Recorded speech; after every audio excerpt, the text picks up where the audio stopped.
প্রথমে পনিরগুলোকে ভেজে নিলাম, কেটে তেল গরম হতে কোনো কড়াই ডেকে নিয়ে ভেজে নিলাম। তারপর পনির ভাজা সব একসাথেই দিয়ে নিয়েছিলাম। সকালবেলা একটু সময়টা কমই থাকে, বরের তাড়াহুড়ো ছিল অফিসে যাওয়ার। পনিরগুলো যখন দেখলাম ভাজা হয়ে গেছে, একটা বাটিতে জল গরম বসিয়ে তার মধ্যে খানিকটা নুন দিয়ে নিয়েছিলাম।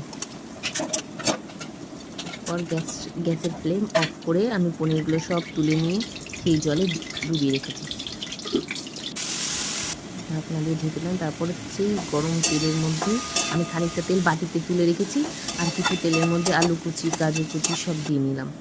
দিয়ে নিয়ে ভাজতে বসিয়ে আমি একটা মিক্সচার মেশিনের বাটিতে পোস্ত, লঙ্কা, কাঁচা বাদাম আর সাদা তিল পেস্ট করে নিয়েছিলাম।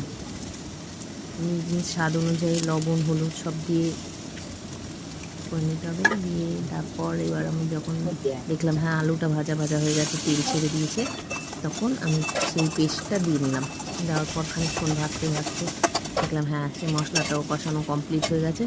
তারপর পনির আর জল দিয়ে নিলাম। সেই পনির ডুবানো জলটাই আমি পনিরের তরকারিতে দিয়েছি। তারপর নেড়ে চেড়ে দেখলাম জল শুকিয়ে গেছে। নামানোর আগে অল্প একটু বাটার দিয়ে আমি বাটিতে নামিয়ে রাখলাম। তারপর পরিবেশন করেছি। সবাই, শ্বশুর শাশুড়ি, হাজব্যান্ড, মেয়ে সবাই বলেছে খুব ভালো লেগেছে। তোমরাও লাইক করে দিও।